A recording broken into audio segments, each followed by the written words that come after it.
Salamat sa bagong buhay, bagong pag-asa at sa lahat ng biyayang ibinigay ninyo sa amin. Patawarin niyo po kami sa lahat ng aming pagkakasala at buksan niyo po ang aming isipan upang kami matutunan sa aming aralin ngayong araw. Naway bigyan niyo po kami ng katatagan ng loob upang harapin ang bawat pagsubok na darating sa aming buhay. Naway gabayan niyo po kami sa paggawa ng mga kabutihan sa aming kapwa upang maging mas karapat-dapat kami sa iyong pagpapala. Amen. Our memory verse of this week taken from the book of Psalms chapter 1 verse 3. It says that, "And he shall be like a tree planted by the rivers of water, that bringeth forth his fruit in his season. His leaf also shall not wither, but whosoever he doeth shall prosper." The word of the Lord tells us, whether we like it or not, as a Christian, we will face some struggles, shaking, problems, and trials in our life and in serving the Lord. That is why it is very important that our life must be founded and rooted from the word of the Lord. So, ang pag-aaralan natin ay tungkol sa kabihas ng Greek. So, ang kahieograpiya ng Greece, so buka sa kanilang daungan para sa mga mangangalakal. Ito ay matatagpuan sa timog silangan ng Europa at sa Balkan Peninsula na may 1,400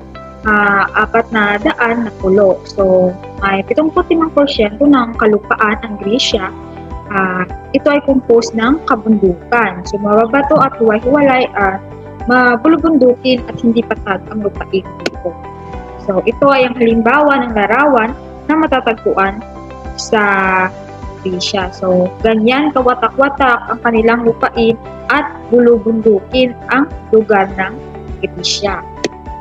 So, epekto ng geografiya dahil nga ang pagkawatak-watak ng lungsod-estado or city-state, mabagal ang pagpasok ng teknolohiya. So, ilan lamang ang naitatanim ng mga tao roon, kulang sila sa kanilang supply ng pagkain. So, natutong mangisda dahil nga maganda ang kanilang tabing dagat, ang kanilang baybayin, kaya ang pangingisda at pangangalakal ay ilan lamang sa mga ikinabubuhay ng mga tao doon sa Gresya or sa Greece. So, maraming magandang daungan, malakas ang naging ugnayan ng mga karatig pook dahil doon. So, ngayon, punta na tayo sa panahong Heleniko. So, ang muling pagsibol ng sibilisasyong Griego ay tinatawag na panahong Heleniko. So, ang tawag sa mga Greek or sa mga taong naninirahan sa panahong Heleniko ay Hellenic. So, mula ito sa salitang, ang Heleniko ay mula sa salitang Hellas na ibig sabihin tumutukoy sa kabuuang lupain na sinaunang Greece. O pagsasaka ang karaniwang ikinabubuhay dahil sa pakikipagkalakalan, marami silang kaalamang natutunan sa Phoenician at geometry. So, ang hudyat ng simula ng mamayagpag ng kanilang kabihasnan ay ang unang pagtatanghal ng paligsahan ng laro bilang parangal kay Zeus. So, dahil naniniwala sila sa iba't ibang Diyos. So, mamaya, pag-aaralan natin ang iba't ibang mga Diyos na sinasamba at pinaniniwalaan ng mga Heleniko. So, sa panahong Hellenic ang katawagan sa mga Greek sa kanilang sarili. Hango ito sa salitang Hellas na tumutukoy sa kabuuang lupain ng sinaunang Greece. Saan nga tumutukoy ang Hellas? Ito ay tumutukoy sa kabuuang lupain ng sinaunang Greece. Tama. So, sa panahong Hellenic, ang panahon ng kasikatan ng kabihas ng Greek hanggang sa pagkatapos nito noong 338 BCE or before Common Era. So, lungsod-estado ng Gracia. Ang tawag sa pamayanan ng Greece ay polis or city-state. Ano ang panawag sa pamayanan ng Greece? Ito ay ang polis or ang city-state. So, malayang pamayanan. So, may sariling pamahalaan at nakasentro ang pamumuhay sa isang lungsod. So, itinatayo ang Greek ang kanilang itinayo ng Greek ang kanilang templo sa Acropolis. Dahil nga ang Acropolis ay isang mataas na lugar doon sa Greece. Kaya doon nila tinatayo ang kanilang mga templo at doon din sila tumatakbo upang kanilang maprotektahan ang kanilang sarili laban sa mga sumasalakay. So, may dalawang usbong na lungsod sa Greece. Ito ay ang Athens at Sparta. Mamaya aalamin natin ang pagkakaiba ng Athens at Sparta, kung ano ang kanilang paraan ng kanilang pamumuno sa kanilang pamahalaan. So, ngayon alamin muna natin ang iba't ibang mga alamat ng Diyos na pinaniniwalaan ng mga Heleniko. So, unang-una, si Apollo, siya ay ang Diyos ng liwanag at panghuhula. So, Aphrodite naman, siya ay ang Diyos ng kagandahan at pag-ibig. Si Ares ay ang Diyos ng digmaan at si Artemis ay ang Diyosa ng kalikasan. Si Athena ay ang Diyosa ng karunungan. Si Demeter, Diyos ng agrikultura. Si Dionysus ay Diyos ng alak at halaman. Si Hephaestus, Diyos ng apoy. Si Hera, Diyos ng pag-aasawa. Si Hermes ay tagapaghatid ng balita ng mga Diyos. At si Poseidon ay siya ay ang Diyos ng dagat.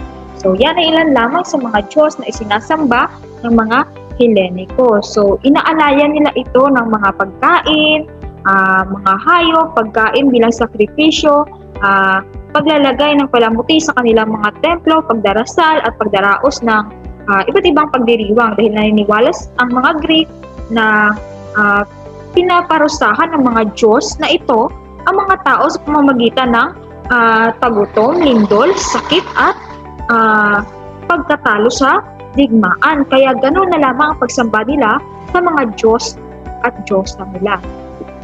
So, punta na tayo sa mga pulis dahil nga ang pulis ito ay ang tawag sa pamahalaan ng Greece, ang pulis or ang city-state. So, ang pulis ang tawag sa unang pamahalaan ng Greece na tinuturing na lungsod-estado or city-state. Bakit tinatawag itong city-state? Dahil sa kadahilanang ito ay malaya at maraming pamahalaan, ang bawat isa at may sariling pamahalaan rather, ang bawat isa at ang pamumuhay ng mga tao ay nakasentro sa isang lungsod lamang.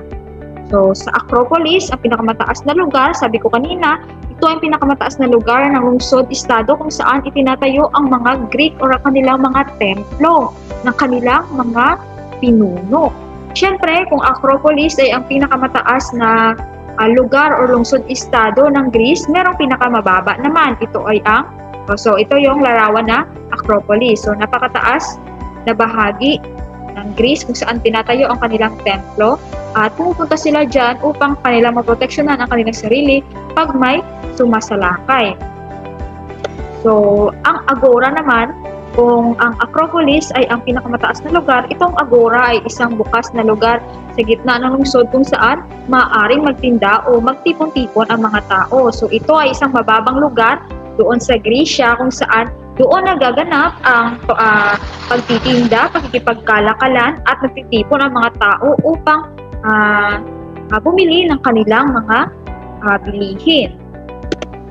So next, Athens at Sparta. So ito na yung dalawang lungsod na lumitaw doon sa Grisya.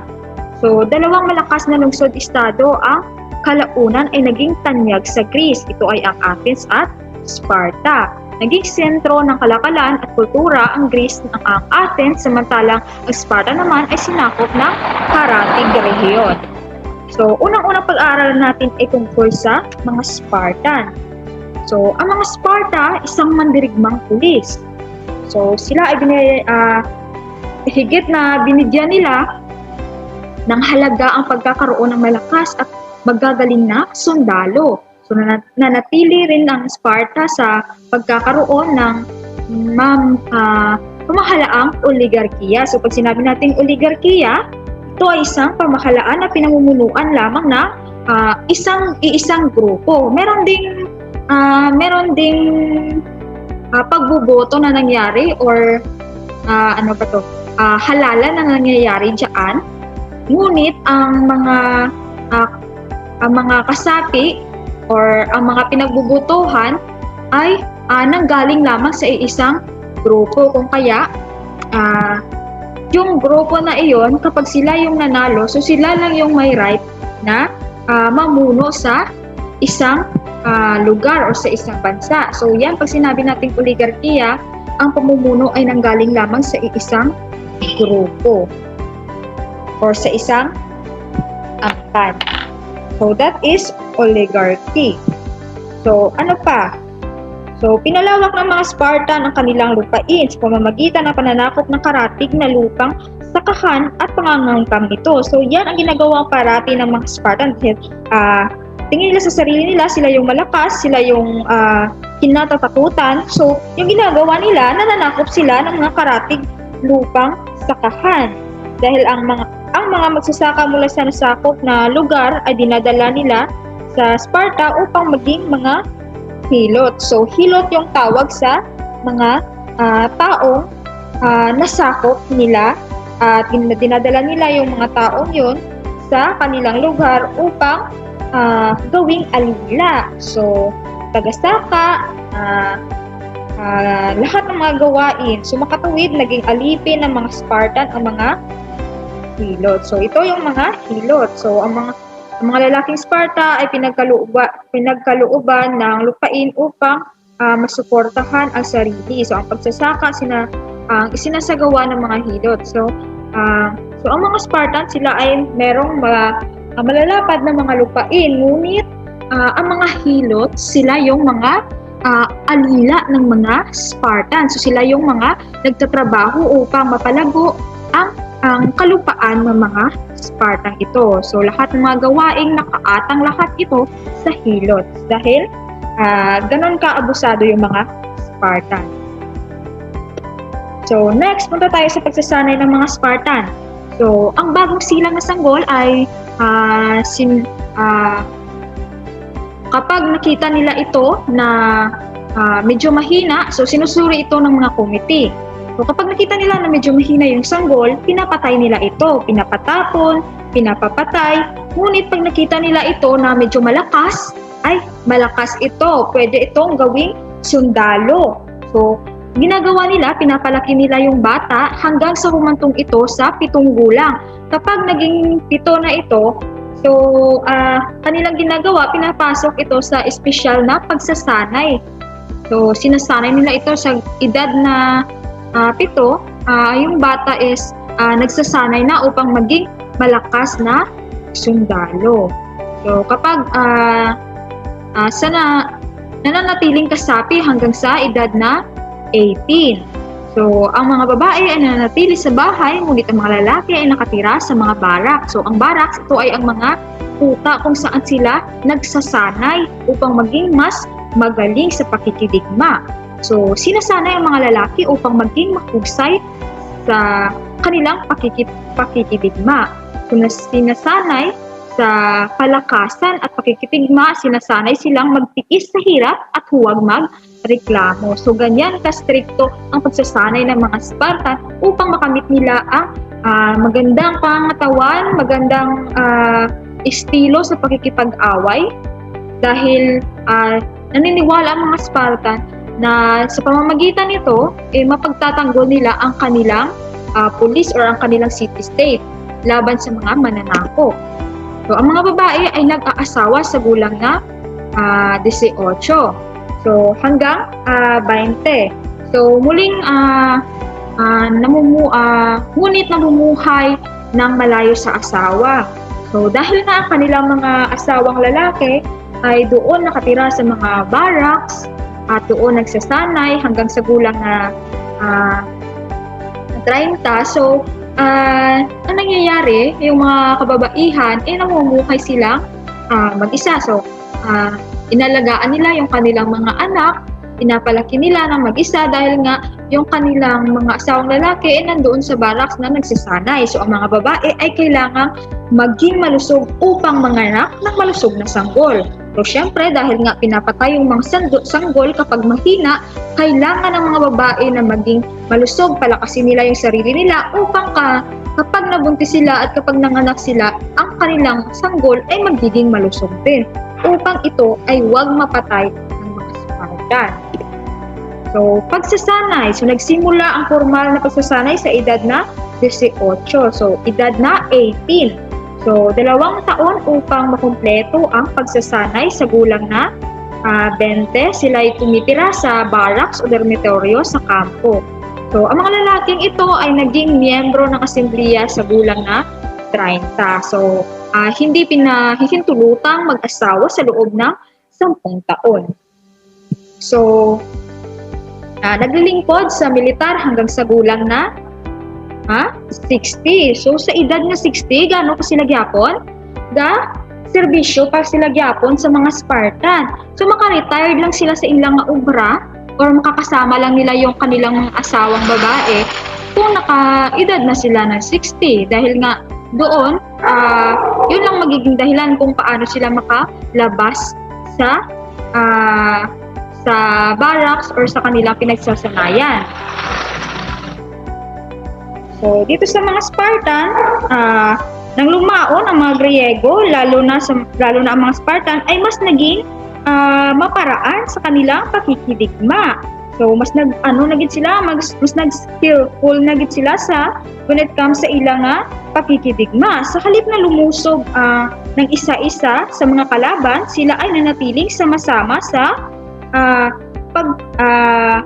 pagkakatayo, paglusong man o paurong sa labanan. So, manalo man o matalo, ibig sabihin sama-sama lahat sila na lumulusob sa kanilang mga kaaway.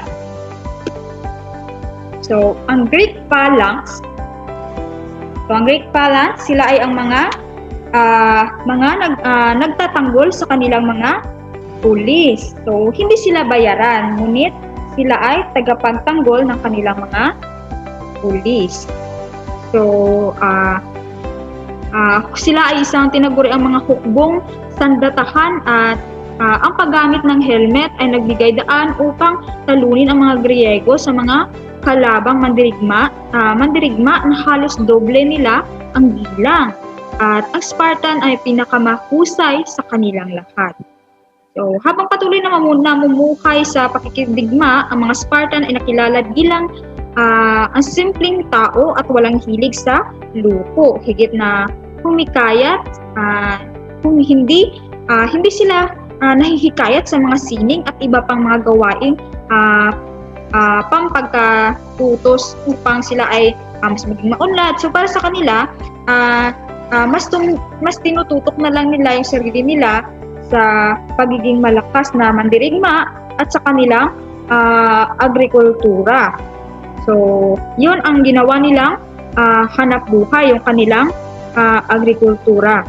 So, nakadepende pa din sila sa kanilang aliping manggagawa. Ito yung mga hilots at naging tagasunod sa paniniwalang pang-militar na kanilang lungsod-estado. So, yun yung mga Spartan. So, ga-focus na gid sila sang ilang paniniwalang pang-militar. Ibig sabihin, okay lang kahit hindi sila masyadong yung iba sa kanya, hindi makapag-aral, hindi makagawa na kung ano gusto nila. Basta sa kanila, importante, maging malakas yung pangangatawan nila, maging bihasa sa paghawak ng espada, sa paghawak ng mga sandata upang magamit sa kanilang pakikipaglaban. So, yan ang mga Spartan. So, ngayon punta tayo sa mga Athens. So, ang Athens ay ang demokratikong pulis. So, sila lamang maliit na bayan sa gitnang tangway ng Grisya na tinatawag na Attica. So, ang buong rehiyon ay hindi angkop sa pagsasaka, kaya karamihan sa mga mamamayan nito ay nagtatrabaho sa minahan, gumagawa ng mga pangangalakal, mandaragat. So, yun ay kinabubuhay ng mga Athens. So, hindi nanakop ng kolonya ang Athens. Sa halip ay pinalawak nito ang kanilang teritoryo na naging dahilan upang ang iba pang nayon ng Attica ay sumali sa kanilang pamamahala.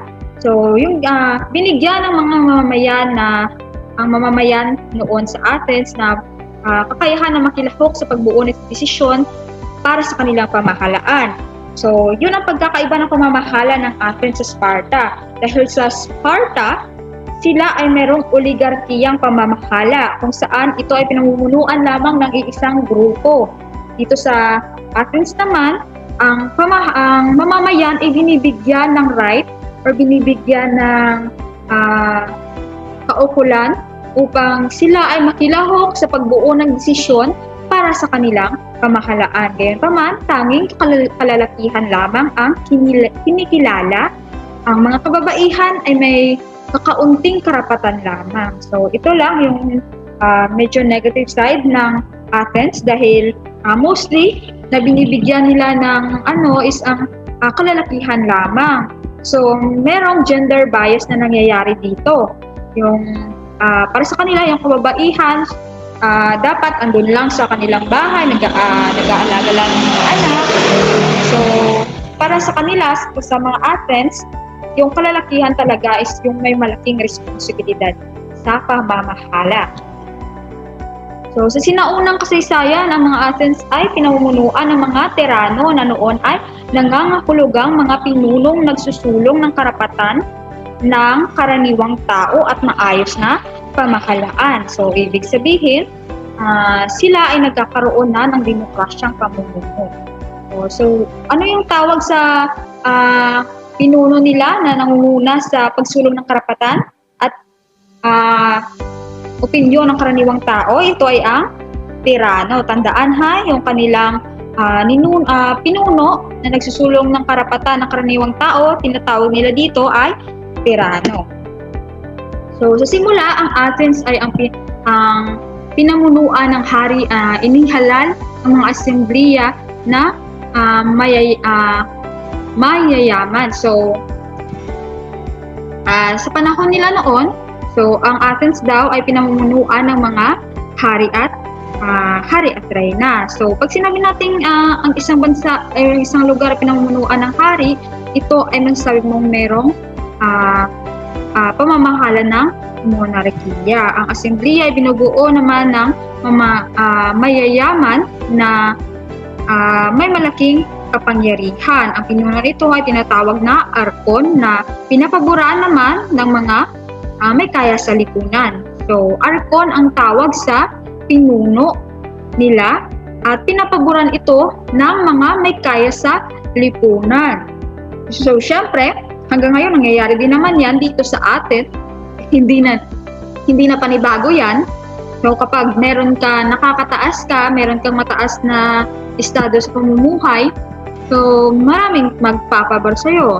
So, mabilis lang kumapit sa magsabi ng favor sa isang tao kapag ikaw ay nakakataas or merong mataas na estado sa lipunan. So, ganyan yung nangyari sa Athens noon. Ito pinamumunuan ng isang hari. So, pero nung kalaunan, so nung dumating na ang iba't ibang taong namuno dito, kagaya ni Solon, so si Solon siya ay ang nagsagawa ng reformang pangkabuhayan upang maisulong sa ang dayuhang kalakalan at mapabuti ang pamumuhay ng mga mahihirap. Naging maunlad ang Athens, ngunit hindi nasiyahan ang mga aristokrata. Para sa kanila, labis na pinaburan ni Solon ang mga mahihirap. So, sa kasalukuyan, ginamit ng salitang Solon bilang tawag sa mga kinatawan ng pambansang pamahalaan na umuukit ng batas. So, next naman ay si Pisistratos. So, isang politikong nagngangalang Pisistratos ang namuno sa pamahalaan ng Athens. Mas radikal ang kanyang pagbabagong itinatupad. Tulad ng pamamahagi ng lupang sakahan, siya ay nagbukas ng malawakang trabaho. So, sa pagsulong niya ng sining na pagbigay daan upang tanghalin ng Athens na sentro ng kulturang Griego. So, siya yung dahilan kung bakit ang Athens ay tinaguri ang sentro ng kulturang Griego. So, next naman ay si Cleisthenes. So, pinatupad ni Cleisthenes ng isang sistema kung saan bawat tao ay may binibigyan ng pagkakataon ng mga mamamayan na ituro ang taong nagsisilbing panganib sa Athens. So, kapag isang tao ay nakakuha ng mahigit 6,000 boto, siya ay papalayasin sa Athens, sa lugar ng Athens sa loob ng 10 taon. So, according yan kay Cleisthenes. So, dahil nga doon, nagkaroon ng mas kalayaan ang mga tao at ang mga mamamayan. So, dahil sa nangyaring iyon, ang mga tao unti-unting naipatapon sa sistemang ito. Maraming mga tao naipatapon sa sistemang ginawa ni Clisthenes. So, nabigyan ng mas malaking kapangyarihan ang mga mamamayan. So, dahil sa lahat ng mga reformang naipatupad ng Athens, so, ang pinakamahalagang naganap ay ang pagsilang ng demokrasya sa Athens. So, kung saan ang pagkakaroon ng malaking bahagi ng mga mamamayan ay pwedeng makilahok sa pamamalakad ng kanilang pamahalaan. So, dito sa demokrasya, ang pamahalaan na ang mga mamamayan ang direktang namumuno o sa pamamagitan ng mga inihahalal nilang kinatawan. So, ibig sabihin, pag demokrasya ang isang lugar, isang bansa, pinamumunuan ito ng mga pinuno, ngunit ang mga pinunong ito ay binoto ng mga mamamayan. Ibig sabihin, before siya makakaupo sa trono, ibig sabihin, ang mga mamamayan ay kailangan munang bumoto kung sino yung mas gusto nilang umupo sa maging pinuno ng kanilang bansa. So, higit na napatupad ang demokrasya sa panahon ni Pericles. So, doon sa panahon ni Clisthenes, doon na nangyari yung pagkakaroon ng demokrasyang pamahalaan. Nung higit na napatupad ito sa panahon ni Pericles. So, mula 443 hanggang sa 429, itinaguyod niya ang pag-upo sa opisina ng pamahalaan ng mga karaniwang mamamayan. So, sa pagkatapos ng ika-6 na siglo, na itatag sa iba't ibang bahagi ng Greece ang pamahalaang demokratiko. So, yun na ang dahilan kung bakit ang Greece ay nagkaroon ng pamahalaang demokratiko at ang iba't ibang karatig lugar nito. So, yan lang ang pag-aaral natin ngayong araw. See you on our next video. I hope meron kayong natutunan. Maraming salamat sa inyong pakikinig at partisipasyon. Naway nadagdagan ang inyong kaalaman. Thank you everyone and God bless.